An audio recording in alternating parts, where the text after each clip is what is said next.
Hey, this is Pastor Frank, and just want to greet you again. And it was really good spending time with you, my beloved growth group leaders, on this morning on Saturday, and just for you to be hearing from me that you guys are so important and so valuable, and I want to be able to always give you the vision of growth groups and to pour into you the value.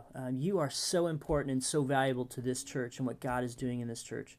And obviously the last one, the voice. It was great to hear from you this morning and to just hear what the reports are coming, and you have a voice. We want to learn from you and see through your eyes of what's going on in your growth groups and how we can be better at ministering to our people here at Woodbridge. This week we're going to be looking at Philippians 2. We're closing out Philippians 2, and we're leaving that incredible teaching on Jesus emptying himself and what a servant he is. You will be hearing from me on Sunday how we'll just spend a little bit more time about how Jesus coming to serve us doesn't disguise who God is, but he's revealing the heart of God, that our God is a God that comes to serve. He's a giver.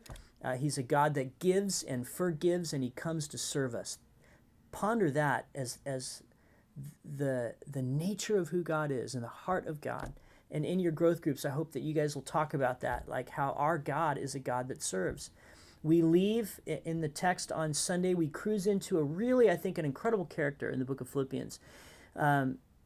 Epaphroditus. Epaphroditus is an incredible brother in the book of Philippians who is a man of courageous faith. He's a behind the scenes person. He doesn't normally take the front stage, but Paul brings him to the front stage. And we look at him, and Paul speaks of him as a person who's a fellow brother, a co-worker in the gospel, and a soldier for Christ. And in your growth groups this week, I would pray that you would focus on those three things.